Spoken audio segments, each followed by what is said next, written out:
today we are celebrating the beautiful appearance of the Srimad Bhagavad Gita. So, is there any way we can turn off this fan? Unless people... Okay. So, because we had a fire sacrifice where we all took the opportunity to recite 700 verses from the Srimad Bhagavad Gita. Our time for this class will be 15 minutes. So we'll just basically discuss what is this Bhagavad Gita in a nutshell. Prelude as to how this came about and what is it that makes this Upanishad, this beautiful scripture, so unique. So, who has this book? Who has seen this book? Who has read the first verse of the Bhagavad Gita? Who has not read the first verse of the Bhagavad Gita? Okay. That's nice. But I'm going to read the first verse of the Bhagavad Gita because it's very unique. There is a question being asked. Today we just...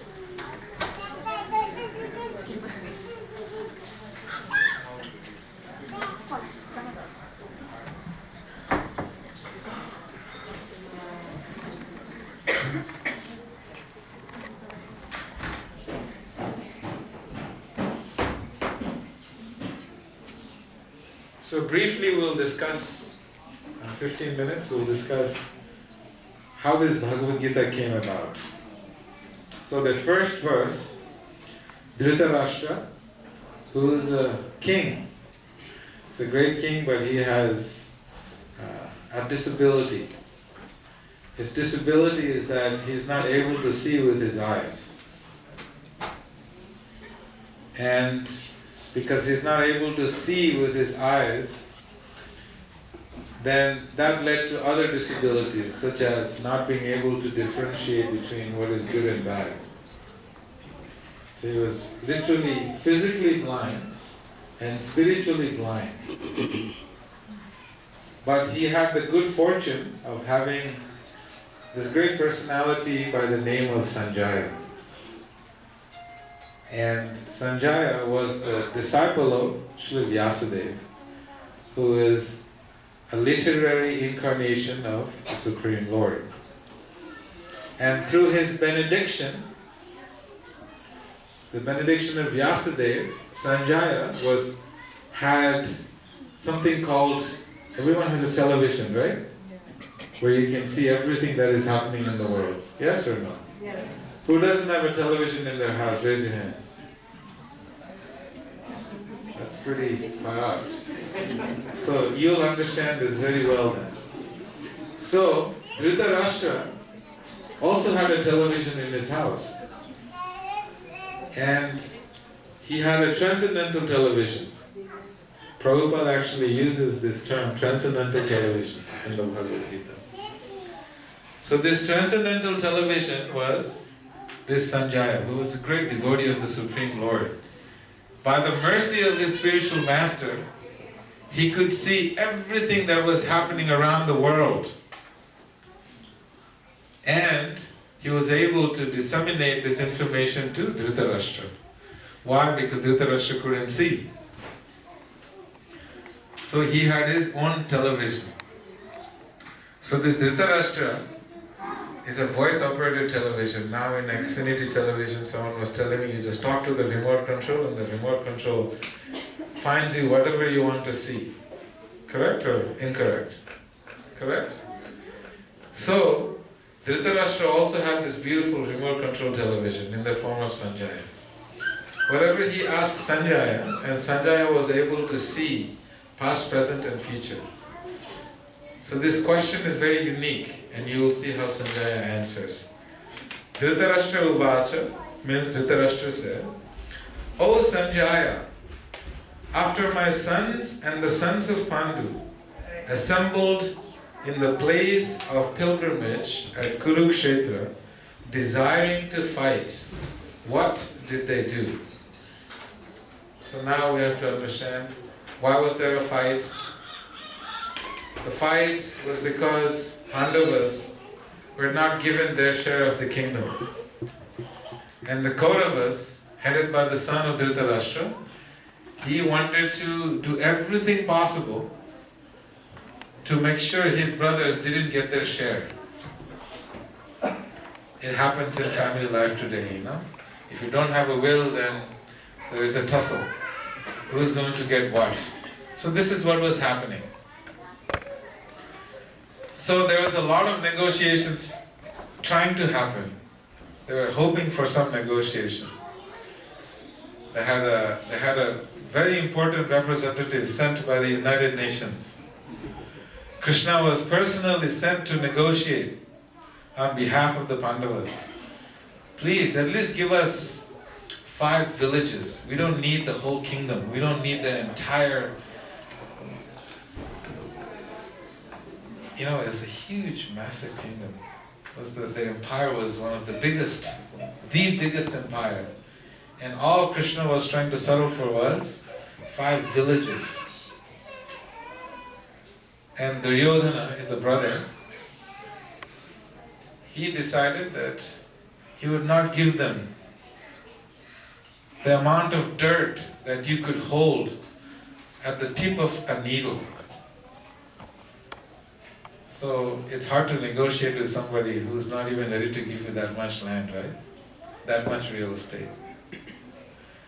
So this is when this battlefield of Kurukshetra, all the Kauravas and the Pandavas. Kauravas were the sons in the Kuru dynasty, mainly from Dhritarashtra's side, and Pandavas were from the lineage of Pandu. Very interesting phenomenon that happened. When you can't work things out, if there's no dialogue, there's got to be war. In the material world, you know, in relationships that happen, if you can't talk it out, then there's war. Countries, civilizations, companies, you name it, it happens at every stage in society. So this is there in the Mahabharata.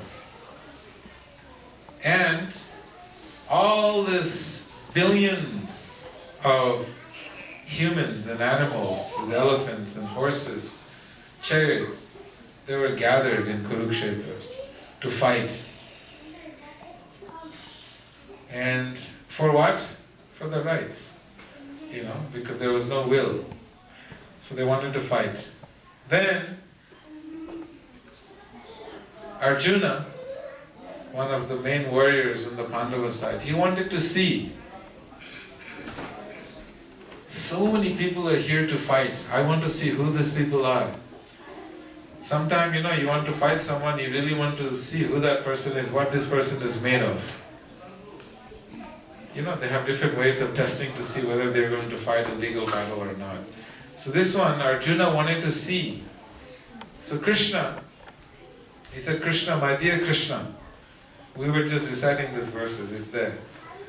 Krishna, please take my chariot in between the 2 armies, so I may see who is here to fight. And Krishna does. Krishna is the servant of the devotees. So he follows the order of Arjuna, he goes right in the middle. And what does Arjuna see? Arjuna sees all his friends and relatives and uncles, and nothing but relatives. His teachers. Can you imagine, you're about to fight with someone that has raised you, that has nurtured you, that has taken care of you, that has taught you everything that you know. And right now they're standing against you to fight you. So naturally, Arjuna said to Krishna, Oh Rishikesha, Oh Achyuta, Oh Krishna, I don't think I can do this. And he started trembling. He started shaking. And he had this famous bow known as Gandiva.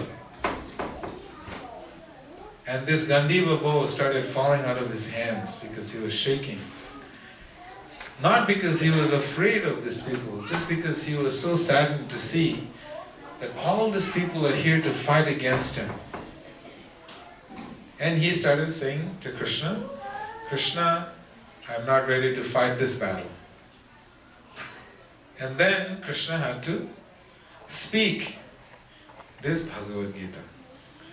So what you see in this beautiful literature is Krishna explaining to Arjuna, amazing, this book is all about why you should fight. Yet we follow the principle that we must not fight. The fight is not against relatives. The fight is against the material influence that we have in this world. And this Bhagavad Gita enables us to fight against all illusions that we may have. What was the illusion Arjuna was in? He was thinking, this is my relatives, this is my uncle, this is my grandfather, this is my teacher. So this illusion that we have, this is mine, that is mine, this is my country, this is my kingdom, this is my subjects.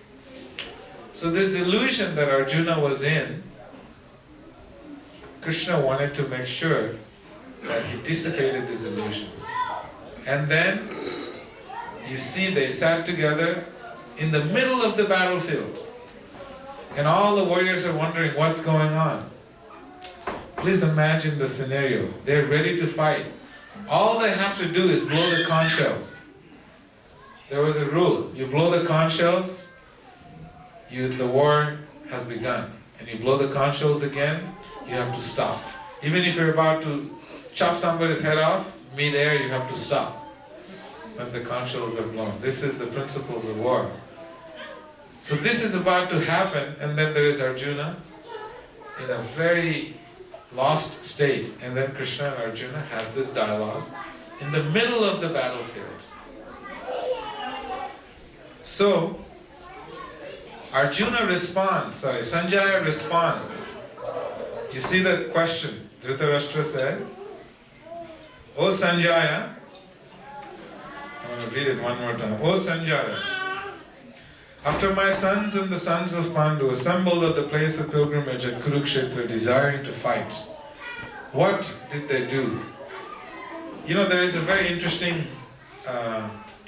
understanding. Dhritarashtra, he was so confident that his children were going to win the battle because they completely had outnumbered.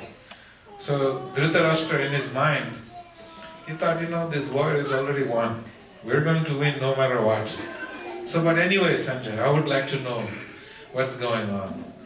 You know, so-and-so can beat somebody up, right? So you just sarcastically ask, oh, so tell me what happened. Obviously you know what happened. This is what he's thinking, telling Sanjaya. Sanjaya, being the supreme devotee of the Lord, very beautiful answer he gives. We're going to skip everything in between. And we're not going to skip everything in between because we know Sanjaya is responding to this question of Dhritarashtra. What does he say? Yatra Yogeshwara Krishna Yatra Partha Dhanurdhara Tatra Shrir Vijaya Bhutir Dhruva Nitir Matir Mama. O Dhritarashtra, O great king, this is my opinion of what is going to happen. What is it going to happen? Wherever there is Krishna, the master of all mystics, and wherever there is Arjuna, the supreme archer, there will also certainly be opulence, victory, extraordinary power, and morality. That is my opinion. So, the whole Mahabharata war, Dhritarashtra asked and Sanjaya beautifully gave his opinion. This is what is going to happen. And this is exactly what ended up happening. That the Supreme Lord, Krishna, very interesting phenomenon. Devotee of the Lord, they can predict the future. Because wherever there is Krishna, there is everything. If you remember this beautiful story in the Mahabharata, just before the war, everyone is campaigning to get people on their teams, people on their sides. Just like we have the NATO, and then there is so many other countries that have their own allies to take over and have more control over this planet. So this was also happening just before the war. So when they all were gathering to recruit, they all went to see Krishna. So Krishna said, okay, you can come tomorrow and then we'll talk about it. You can decide who you want, what you want. So then we had Arjuna, devotee of Krishna, and Duryodhana. Duryodhana is not a devotee of Krishna. So he went to see Krishna, and Krishna was taking a nap. Right next to Krishna's bed there was a very beautiful throne. And Duryodhana, he thought, today we read in the 15th chapter of Bhagavad Gita, Adya Vijanavanasmi. Today I have won this great kingdom. I'm going to have a big, successful day. So thinking like this, Duryodhana went, and he went and sat on this beautiful throne next to Krishna's bed. Arjuna went also to fight, to get something from Krishna, to see if he could have Krishna on his side. He goes and he sits on Krishna's bed, and he sits at the feet of Krishna. So when Krishna wakes up from his sleep, who does he see? Because that's how your body naturally. He sees Arjuna and he goes, oh Arjuna, you're here. So please tell me, what would you like to have? Duryodhana immediately interjected, no Krishna, I was here before him. See, I have a seat and he doesn't have a seat. I am sitting on this throne. So anyway, long story short, he got the Narayani Sena, Krishna's army, and all Arjuna wanted was just to have Krishna. Because wherever there is Krishna, there is automatic victory. So this is the question that was asked by Sanjaya, by Dhritarashtra, and Sanjaya answers it in the Bhagavad Gita, very beautifully, that wherever there is Krishna. Another small point that I will elaborate, Bhagavad Gita has 18 chapters. You will see very interestingly, first 6 chapters is divided 666. First 6 chapters of Bhagavad Gita are very beautifully describing different kinds of yoga. And then in the middle 6th chapter, Krishna is talking about bhakti. And then the last 6 chapters, there is some more additions and supplementary things that you can do for bhakti. Very important to understand that the first 6 chapters is like a foundation. It's a cushion. Some analogies are given, that of a box. In order to make a box, you have to have a bottom. You cannot have a bottomless box. So you need a platform for whatever that is that you want to put in the box. So in this case, another analogy actually is given which is better. Like a king. When a king goes in a procession, like Obama for example, when he goes on a procession, he's not the first car, is he? There is Secret Service, there is FBI, CIA, there is everywhere. You have no idea which car he is on, he's in. I think in America we do. Some other countries you don't know what car they're in. But you will see there are so many cars before him, and then there is him. And then there are so many cars after him. So the king is always in the middle. So similarly, our acharyas are explaining this Bhagavad Gita is called Raja Vidya, king of all transcendental knowledge. So being the king of all knowledge, the topmost knowledge is bhakti. And Krishna preserves it to make sure it's perfectly in the right place. So that anyone comes in between, tries to approach Krishna, they will not be able to approach Krishna. There will be so many obstacles, there are so many boundaries, so many protections to understand the principles of bhakti. The middle 6 chapters. And then, again, there is some more cushion. So in this way, Srimad Bhagavad Gita is to be understood and to be very thoroughly studied. Many, many analogies are given why Bhagavad Gita, the way it's structured and why it is. Another example that I was thinking, simple like a sandwich, right? That we all eat sandwiches, we understand. When we eat a sandwich or when you eat a burger, veggie burger, what is the most important part of this veggie burger? Is it the bottom or is it the top? What is the most important part? You want to know what's in the middle. What is the veggie burger made out of, right?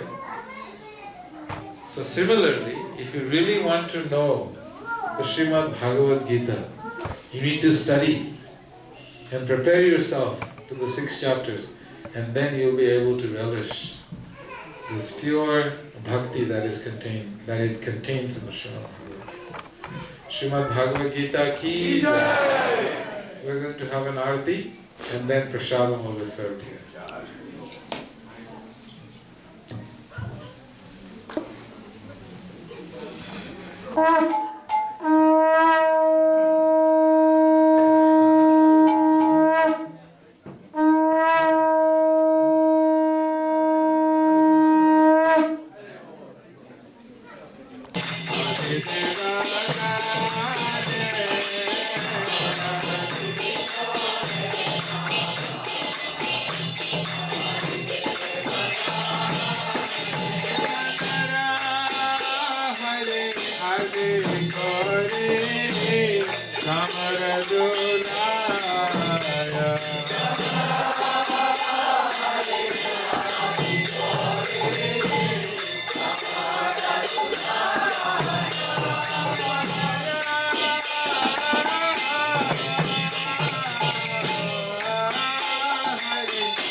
Krishna Hare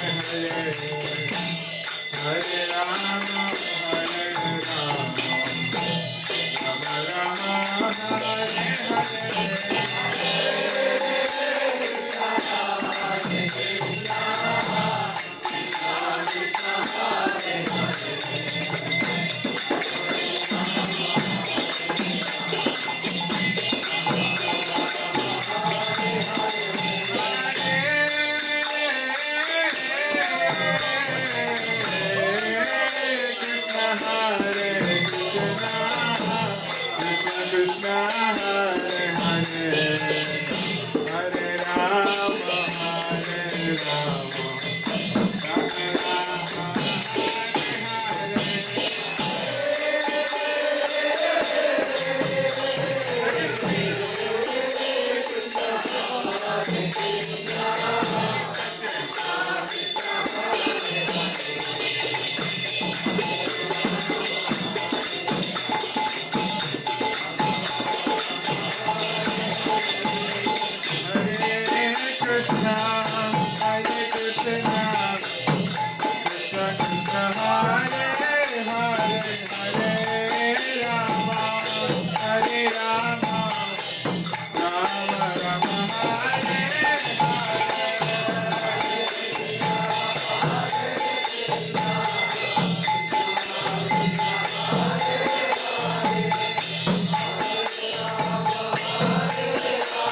Vishnupada Paramahansa Parivraj Jagatharya Stotra Shata Shri Srimad Abhay Charanarvinda Bhakti Vedanta Swami Srila Prabhupada Ki Iskan Bibiti Fandra Acharya Srila Prabhupada Ki Guru Premanande Hari Hari Bo. Oh, glory to the assembled devotees. Oh, glory to the assembled devotees. Oh, glory to the assembled devotees. Glory to Shri Shri Guru and Gauranga. Glory to Srila Prabhupada.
Jagadish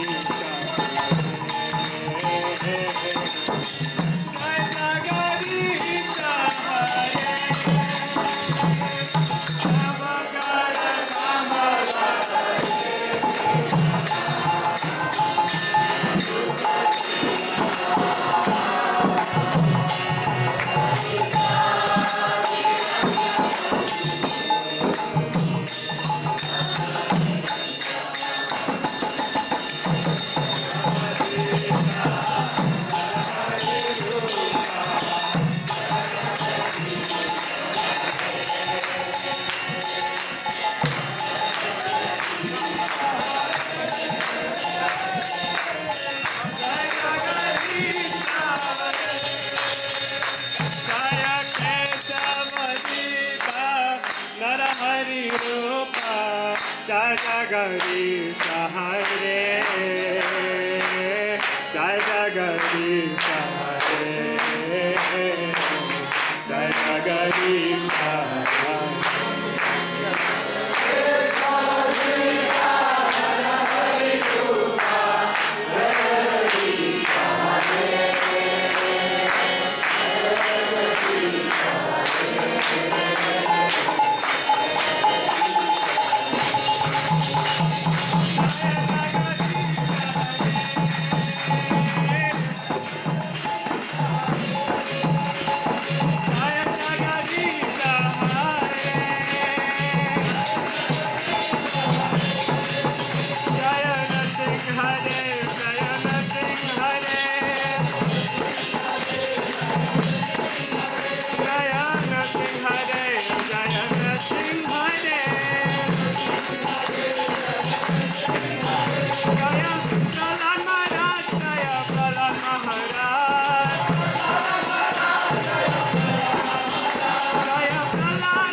भगवान की जय, प्रहलाद महाराज की जय, शिला प्रभुपाद की जय, निताय गौर प्रेमानंद।